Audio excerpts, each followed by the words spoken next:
All right, this is Generous Theology, and this is Brock. I'm with my good friend Chuck, and I am so happy to be here talking. We're recording on the Lord's Day, Chuck, and you and I love to share with each other all the good things that happen when we come on the Lord's Day and worship God. And I think one of the things that I love about the day is our conversations here. And so today we are in the Oxford Handbook of Systematic Theology, and we're taking a look at chapter 29. Now, this is an interesting chapter, Chuck. It's by Professor Kathryn Tanner. It's about cultural theory. Now, in terms of the traditional Reformed categories, as you and I have studied theology, a kind of chapter around cultural theory, such as we're going to get into today, is really a novel thing. And I think that's worth part of the discussion, is where a chapter like this might fit and where it would be good, where it might be bad, and what is our take on including this in the discipline of theology. So there's a lot to cover here. I'm going to just say up front from my own perspective that there's much that's good in a particular sense, and there are probably a few high-level concerns that I'm sure we'll open up and get into. But Chuck, let me throw it over to you and just check with you. What were some of your initial thoughts? And when you come to a chapter like this, and it is indeed so different and distinct than what you and I have typically grown up with in our Reformed tradition, what were some of the things that came into your mind, and what were some of the expectations that you had about the chapter? Interestingly, I think there is a sense in which, while there is quite a bit of difference here, in my own background, the discussions of culture and cultural theory were not entirely unknown. They perhaps were dealt with in a different way than Professor Tanner does. But in my Dutch Reformed neo-Calvinist background, discussions of culture were quite common.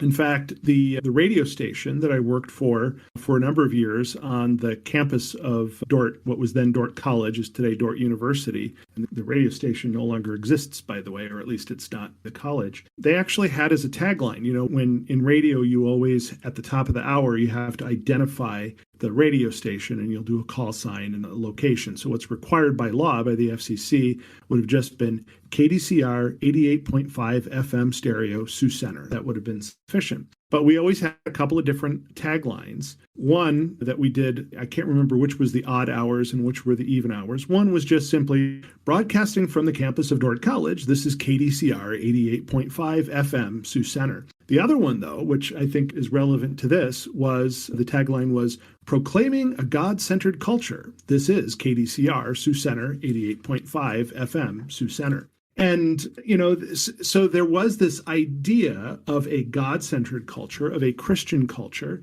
and of the idea that culture needed to be transformed. That's a little bit different than Tanner, but certainly we had those kinds of discussions. And so I do recall on multiple occasions, both I think in high school, but also in college, and even in some of my catechism classes, we would often talk about different conceptions of culture that different Christians had. And we would often talk about Reinhold Niebuhr and his ideas, that he came up with these different ideas that Christians have, the Christ of culture, the Christ against culture, the Christ in culture in I can't remember the exact terminology, but in some sort of conflict, but also in some kind of contrast. And so those terms of Niebuhr were often used as a way to get into a discussion of, well, what is the Reformed view of culture? And the teachers and professors would often point out that Niebuhr's categories were not necessarily mutually exclusive. We weren't necessarily like the fundamentalists who saw Christ primarily being against culture. We weren't necessarily entirely, the more mainline or liberals who just saw the Christ of culture, that culture was just simply a way of showing who Christ was, and we could do that with our current culture. So the other sort of ways of thinking about culture would be compared and contrasted. And then the idea was that the Reformed view, or at least what we called the Reformed view, certainly it was, within that Dutch Reformed neo-Calvinist tradition, was of Christ as the transformer of culture. And that meant that culture was important, that there was a sense in which culture is part of creation and therefore is good, but just as humans need to be transformed because of the taint of sin, so also culture needs to be transformed because of the taint of sin. And transform doesn't necessarily mean burning it to the ground and starting anew, but it may mean that certain parts of that culture, certain ideas of those culture would need to be burned away with refiner's fire. And eventually that would happen. And, the idea was also then what we were doing now, as far as our work with culture, was foretaste of what we would have in the new heavens and the new earth, where culture would exist there, but culture would exist in a perfected form, in a entirely God-directed form, and rather than what we have today, which is still tainted by sin. All that said, what that really means is that in some ways, the idea of a chapter on cultural theory in this book was not entirely foreign to me. However, the discussions that, and she very briefly mentions Niebuhr. I don't think she even says much other than that he had influential terminology. But a lot of her discussion about the modern and the postmodern, obviously that's very new. That was information that I didn't have. And there are some challenges there in that she has some criticisms of the modern view of culture. She has some criticisms of the postmodern view of culture. But what I didn't see, especially in those first couple of chapters, was any sense that beyond the modern and postmodern view, that there is an entirely Christian view of culture. Now, that begins to change as the chapter goes on, and she talks about Christian culture in social groups, Christian culture at the boundaries. But even then, she speaks of it in using language that was somewhat new, and I think maybe fairly interesting to walk through. So that's my experience with with some of the concepts around culture and my background. My friend, I really like that introduction. Now, there are going to be a lot of things that I like in this chapter.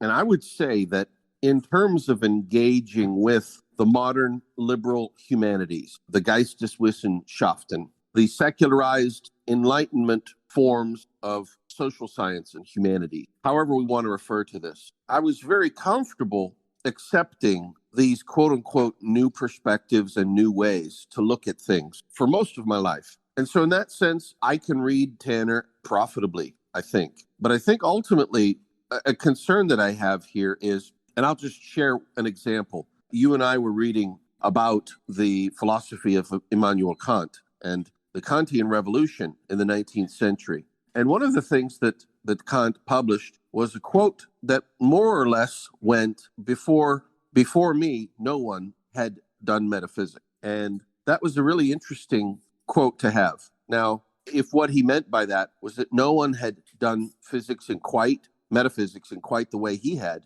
well, that would be fair. And, the Kantian revolution really was revolutionary. I wouldn't deny that. But I think my concern is that cultural theory tends to bring with it tends to advertise itself as a tool or as a helpful way to improve learning and to improve understanding.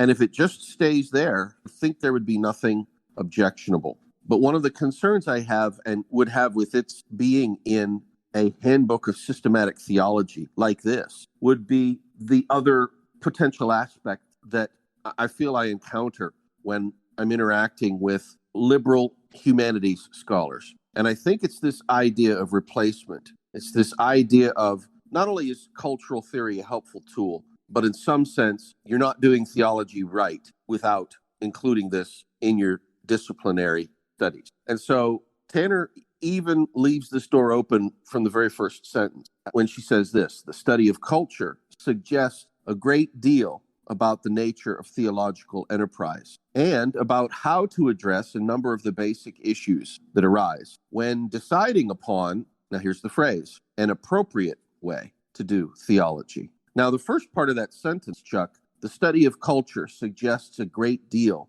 about the nature of the theological enterprise. I completely agree with the professor there and would be more than happy to interact with cultural theory on those terms. I think where my concern would be the second half of that statement, the number of basic issues that arise when deciding upon here it is, an appropriate way to do theology. And so that's my concern here. And that would be this idea of cultural theory as this normative approach that defines, quote unquote, an appropriate way to do theology. And so I would say, Chuck, it's a mixed bag. I have often interacted with cultural theorists in ways that were similar to how you described. Hey, here are these helpful tools that help us look at our culture, help us define and understand the elements of it. And I think if we would have perhaps even had this discussion maybe 15 or 10 years ago, I would be very close in position to you. Hey, let's use tools. If I'm using the imperial system of weights and measures, for example, and you come to me and you have an idea for something that can improve my life, but the nuts and bolts of your way of helping me is going to involve using the metric system, well, that's fine. There's nothing objectionable to me in interacting and using that. I think the thing that would be confusing or going further than the intention would be to say, okay, here's the metric system. It's going to help you with this. And by the way, did we mention that, you're only legitimately doing things when you use the metric system and not the imperial system? And so that's where this feels out. So that's a high level. Now, we're going to get into some of the specifics about Tanner. And again, if we're looking at this as a helpful tool, that's great. But if we're looking at as a normative, interpretive lens that must be in place in order to do theology correctly, then I'd be concerned. So let me throw that over to you, Chuck. And when you read the chapter, did you have a feeling that it was more of the former and less of the latter, or none of the latter at all? Or did you have some of the same concerns, or how was it when you were going through? Yeah, so first of all, I can't disagree with you at all on the concern that when we make culture normative, that we've gotten things backwards, right? And it's not that culture is normative for theology, but theology and dogma ought to be normative for culture. That said, of course, there is a place for how do we communicate in a particular culture, and certainly there is a place for cultural theory and a place for the study of culture as a way of, even as we do theology, as a way of helping us understand how we might do theology in a way that is meaningful, that is culturally appropriate.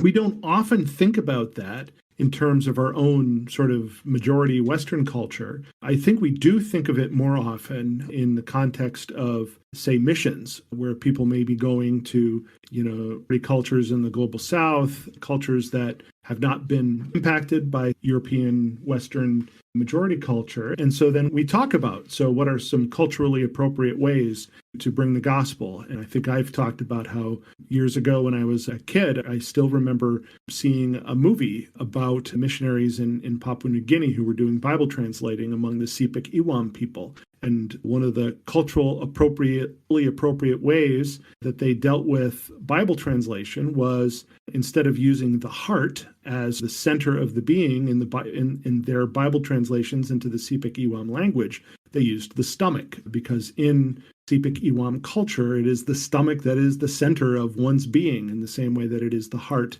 in our Western culture. And so there's certainly a place for the study of culture, and it would go beyond just simply how do we translate the Bible, or how do we convert people, but to think about, other cultures, and also to think about our own culture. And there is probably a sense in which we probably need to start getting better at thinking about what is the culture that we're working in, not necessarily thinking of it as our culture, even though it is one that completely surrounds us, but in some ways to think of it as, in some ways, a foreign culture, and understanding sort of what are the mores and what are the norms of that culture, whether we agree with them or not, as a way of helping us to communicate the gospel in culturally appropriate ways. But again, not allowing that culture then to completely change that message, right? The fact that among the Sepik Iwam people, the Bible translation may talk about the stomach instead of the heart, doesn't change the fact that the gospel message is still about, sin and our need for salvation and, Christ's sacrifice on our behalf and, and what comes from that and, the need for transformation. And that gospel message is still present. It may be presented in a culturally appropriate way, but it doesn't water down the actual message. And similarly as well, if we think of cultural theories about our own sort of modern Western majority cultures, if we think about communicating in ways that are culturally appropriate so that we can communicate our message in a way that will be understood, I suppose one could say, well, that is a way that culture and the study of culture helps us to do theology appropriately, meaning not that we change our message to become more culturally appropriate, but that we present the message in a way that it will be heard. I'm not sure, it's because this, in some ways, this was a fairly thin chapter. It wasn't super long. And so much of it was really descriptive rather than prescriptive, that to some extent, I actually thought that in some ways, Tanner avoided making some of those statements about how do we use cultural theory, how do we relate it to scripture. I felt like to some extent she avoided that. And I'm not sure why that is. It could be a sense in which it was avoided because she is such a part of our Western majority culture that it's hard for her to break away from that. It could be an unwillingness to go in certain directions. I don't know. But there was a sense in which I did feel in many ways this was more of a descriptive chapter on, some of the issues around cultural theory, but that there wasn't much in the way of critique and there wasn't much in the way of applying, biblical models of culture and biblical ideas of culture and trying to connect those to modern and postmodern ways of thinking. The engagement seemed to be primarily between modern and postmodern rather than between, say, Christian and, non-Christian or, majority cultural ways of thinking. And I think there could be any number of reasons for that, but I think it is something that as I read through this, I definitely. Chuck, thank you for that triangulation. It was very interesting because I actually perhaps read it in a relatively opposite sort of way. So I felt that the professor had enough of the quote unquote useful tool idea in the chapter to make this still a profitable chapter. However, I actually thought that perhaps it was more normative in its approach than this. There was a paragraph at the end of section 2 that says this: the way these questions have been asked, and these are basic questions about theological methods in general. And she says, the way these questions have been asked and answered in modern theology show the influence of a now outmoded understanding of culture. The rest of this chapter will detail the change from a modern to a postmodern view of culture and its significance for basic issues, theological method. Now, I find it hard to imagine going into a seminar with this professor or perhaps one of the classes that she would teach and not run into an emphasis that something indeed has happened. And the pre-modern view was replaced by a modern view, which I think the professor would probably affirm was superior to the pre-modern. And then now something even better, this postmodern critique has come onto the scene. One of the ways in which this manifests, and that was very concerning for me to read, was this idea, this grouping of pre-modern, the remnants of pre-modern views, as well as even some modern views as having a quote unquote nationalist rhetoric. And I think that's super concerning for me, Chuck. As you probably know, in the culture today, there is this idea being floated in generally center of left places that when more conservative groups, quote unquote, do theology, that they're expressing this quote unquote Christian nationalism. And I'm really struggling to find something redeeming out of that. It really does seem to be difficult to square with this idea that, the moderns at least went to the marketplace of ideas with the pre-moderns and said, hey, let's discuss, let's have a dialogue, let's engage with each other rhetorically and about method and about content. And I think now we really see this turn in the postmodern towards this. No, I'm sorry. Your ways are outside of what's acceptable. We could call it cancel culture. We could call it other things. This nationalistic idea where the Overton window of acceptability is a tool used not to further knowledge or understanding, but to, in fact, almost undo one of what just 20 or 30 years ago was seen as a core tenet of the liberal arts and the humanities, this idea of tolerance, this idea of coexistence, this idea of engaging in the marketplace of ideas. I was just reading about something else from this in this vein, and I just came across this volume in the Routledge Studies in Fascism and the Far Right, and there's a scholarly work in that series entitled No Free Speech for Fascists. And so the idea here is that free speech is indeed, it's not an inalienable human right, because there are groups who don't deserve it, who are not worthy of having free speech. And as we have found out, it's awfully concerning that when one group of people can simply declare in a sort of referee style that another group is out of bounds with respect to something so fundamental and so important. And I would be very concerned. Now, does Professor Tanner take it that far? I think that's an arguable point. There's still enough in here that myself, coming from what people reading the Oxford Systematic Theology would call a pre-modern viewpoint. But I think there's enough in here that I could still read and profitably engage with them, but it's concerning. I think one of the reasons why it's concerning in this chapter is that while Professor Tanner engages with the modern to postmodern transition, there's practically no engagement with the pre-modern. It's just out. And this is really an example of that Overton window. Now, I think we are at an inflection point, Chuck. I would love to see that I'm overstating this problem.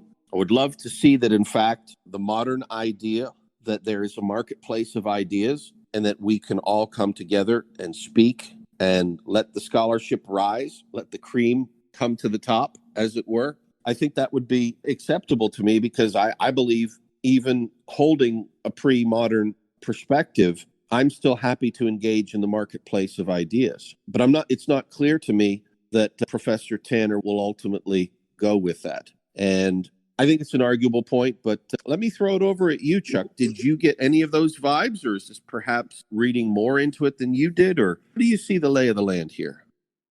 So I didn't read it quite the same way. And I think I also highlighted that line, there's a nationalist rhetoric underlying this view, this modern view of culture, because I think that is an important line. I think you hit on something very important there. And what I want to do, I think, is in talking about this a little bit, I want to maybe remove it from, obviously, I think we have our own sort of political issues that are happening here in the US right now that sometimes play into these discussions. And I want to remove it from that a moment to explain why I think that she is actually making a valid point here. And I'm not sure that I would say that she's almost ignoring the pre-modern rather than lumping the pre-modern and the modern together on this issue of nationalist rhetoric. And here's where I come from. A couple months ago, it took me a while, I had started reading Our Program, a Christian Political Manifesto by Abraham Kuyper. He had written that as a manifesto for the Anti-Revolutionary Party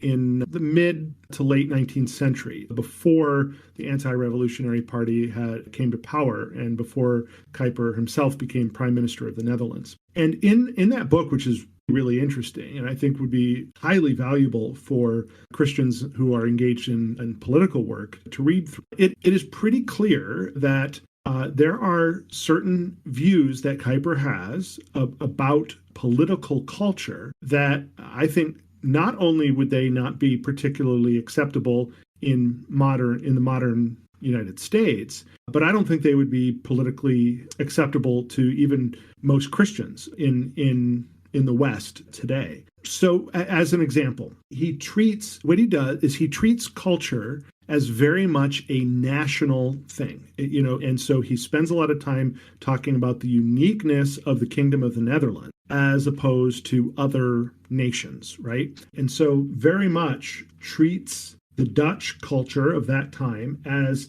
an isolatable unit in geographic space, to use language that Tanner does. And so one of those things he talks about is the fact that the Netherlands is a monarchy. And at that time, the monarchy had somewhat more power than it does today in the Netherlands. And he compared, the system of the monarchy and what the monarchy could do as far as appointing certain governors versus, the parliament basically in the Netherlands and what power they held. And then how that applied to the power of municipalities and things like that.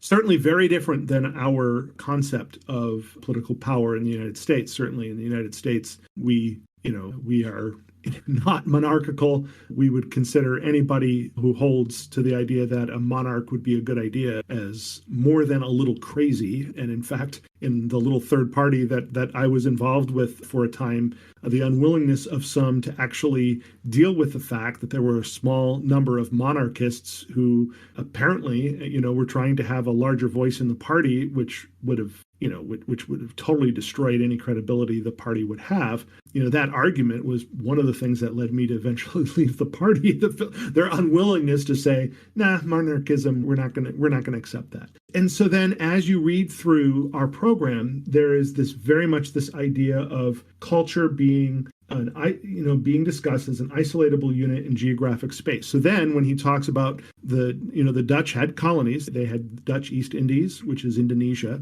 and he talked about how you might apply policy to the colonies in Indonesia. And he would talk about how, well, that's a different culture. So you do things different in that different culture. And he talked about how the culture of England is different than that of France, which is different from that of Russia, which is different from the Islamic countries, and very much spoke as to a very national way of looking at culture. What he ignored was that already at that time, there were significant numbers in the Kingdom of the Netherlands who were not part of that majority culture. There were already immigrants from the Dutch East Indies, from what is now Sri Lanka, which was also a Dutch colony for a while when it was Dutch Ceylon. And folks like that were already in the Netherlands at the time. Additionally, he ignored the fact that there were other nations that had historically been part of the Kingdom of the Netherlands, the Frisians, for example. And the Frisians have always had a little bit of a fraught view of the Dutch monarchy. They may support it in some ways, but they saw it as something perhaps partly Frisian, that they didn't see themselves as inherently Dutch as part of that culture that created the Kingdom of the Netherlands. And then you also have some of the issues that came with the south of the Netherlands and how portions of Belgium were seen by some in the Netherlands as naturally part of the Netherlands, but certainly not all the Flemish people in the northern part of Belgium felt that way either. What Tanner does then is points out that was a particular way of thinking, a very nationalist way of thinking about culture, and that what postmodernism has done has said, look, you can't simply use space, geographical space, as a way to define culture. And especially today, you can't do that because as we've gone more global and as globalism has taken hold, there are many more networks of cultural communication that go beyond merely the national. That may be, obviously, I think one of the things that we talk about a lot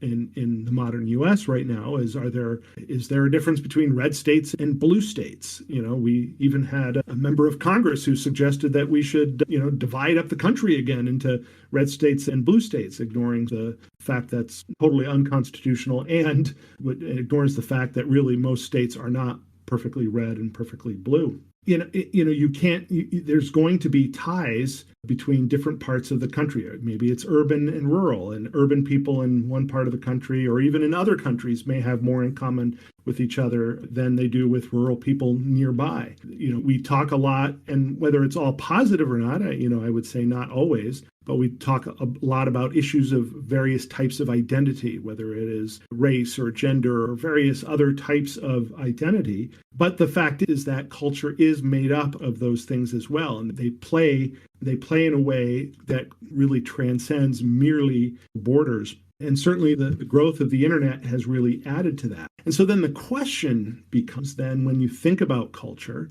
are national borders irrelevant? And by the way, I think she eventually says, no, that's not the case either. While there are some boundaries that still exist that may still have some level of geographical meaning, the postmodern view basically says, look, there's other ways to look at culture, and there's other ways to understand that culture, and you have to see those things. And here's why I think she would not see modern theory as being merely a piece of pre-modern, lumping it together with pre-modern. I think if you look at the history of the pre-modern world, the centralized city-state was very much not necessarily a part of that. Now, it began to grow. The centralized city-state began to grow in the early, Renaissance, and there were certain countries, England, France, that sort of coalesced into modern nation-states fairly early. But there were others that really did not. The Holy Roman Empire, Germany, it took much longer to coalesce. Italy realistically did not coalesce into a national structure until late in the 19th century, and still today hasn't totally done so, to the point where there's often, like the ruling party, one of the ruling parties in the ruling coalition in Italy right now is the League of the North, because they have their own, political ideologies in the northern part of Italy as opposed to other parts of the country. And certainly in the pre-modern era, you couldn't really have nationalism because there really wasn't such a thing as a modern nation state yet at that time. And I don't think people thought of themselves. I think if we talk about the era of, Thomas Aquinas, or, those medieval philosophers that we discussed a number of months ago, most of them wouldn't have thought of themselves as French or English or German or Italian. They would have rather thought of themselves as part of the Catholic Church. Perhaps they might have thought of themselves, according to what were the, who did they have allegiance to? Often there was arguments between allegiance to the church versus allegiance to certain, feudal masters, but it was a very different world. And there, at least the argument is to be made that perhaps in the postmodern world, it's going to be just as different. That the concept of the modern nation state, while it still exists and will likely still exist in some way, in some form, that is no longer as powerful a way to describe culture. Now, I'm not going to say that totally takes away, your concerns about, how do people then make their political or philosophical arguments, because I think there is also a sense in which we have started to label things that we don't like in certain ways, right? Some people will just label things Christian nationalism because they don't like it, or people will label things, woke just because they don't like it. The concept of CRT has become, a weapon that's get used without really any kind of meaning to it. It's just something that's just applied to things that people don't like. And, so that is certainly a concern where in modern, both political, but I think also even in academic discourse, there is a tendency to just simply label with derision. And that is certainly a concern. And so then when labels get used in that derisive type of way, then there becomes a tendency for us to hear those labels, even whether or not they're meant to be used in that way, we begin to read them in that way as well. And perhaps as much of a problem as the fact that she, has described this change from modern to postmodern without sort of any relationship to the pre-modern ways of thinking, is the fact that when she uses a term like there is a nationalist rhetoric underlying such a view, she uses it in a way that I think is going to immediately, cause people to start thinking in certain directions based on sort of their ideologies. And that is concerning too. And I will say that as I read through this article, one of the things that struck me is that I did feel that she was sometimes willing to use language in a way, and I don't know that it was purposeful, but she used language in a way that I think could be read by some as whether it's as derisive or whether she's using the similar types of words that those who are using them derisively are using without thinking about the fact that people might read it that way. And that is, to me, that is as much about whether she actually is being derisive as it is about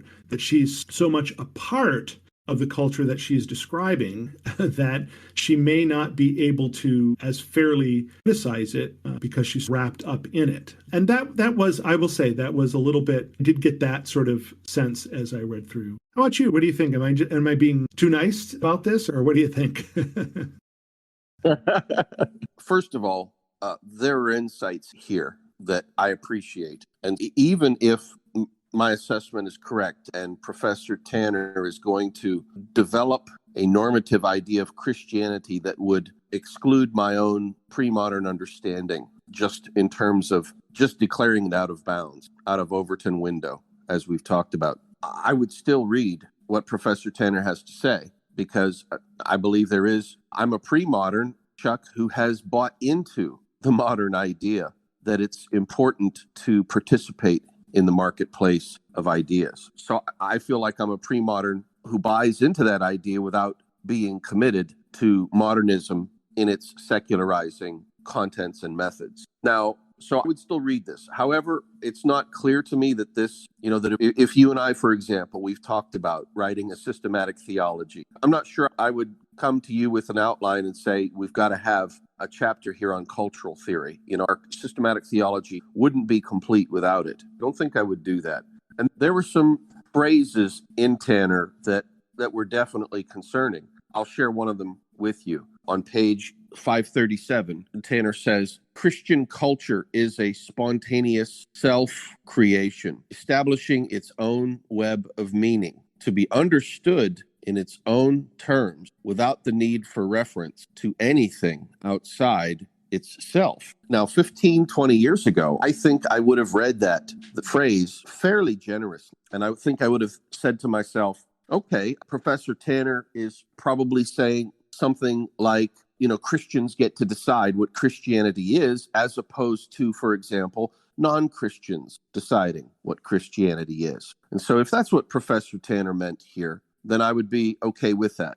Unfortunately, in recent years, this postmodern enterprise has really shaken the cage. And I now see this statement in a much more Nietzschean fashion, where Christianity, perhaps, in Professor Tanner's view, is this social institution, phenomenologically understood and built in modern and postmodern ways. And as such, we have a Christianity that Christians define. Here's where I would be afraid that it would go. So imagine a Christian movement comes about, and the Christians in this new movement say marriage does not have to be solely between one man and one woman, but instead could be between whoever, consenting adults. That would be something that would be completely legitimate and seen as an improvement, I think, in Tanner's phraseology here. Spontaneous self-creation. Hey, we used to think slavery was bad. It was good. Now we know slavery's bad. We've understood ourselves in our own terms, and we're self-creating ourselves outside of this. Same thing with the definition of marriage. We used to be limited by our old pre-modern lenses, that it was strictly between one man and one woman. But now we've progressed. We're much more advanced now, and we see things so much better. And by the way, what is a woman? This is a great example of something that's changed right here. And let me throw something over to you, Chuck, for consideration that has really, it's been a quote I've been aware of for some time, yet the immediacy of it has only maybe just recently made itself clear to me. And this is a quote from George Bernard Shaw. And it says this: the reasonable man adapts himself to the world. The unreasonable man persists in trying to adapt the world to himself. Therefore, all progress depends on the unreasonable man. Now, this quote has just bounced around in my mind for for perhaps 2 decades. And I think why it has stuck with me for so long is because, in some sense, as a pre-modern who has bought into a modern idea of competing in the marketplace of ideas, I see much, if not most, of postmodernism as a manifestation of Shaw's dictum. All progress depends on the unreasonable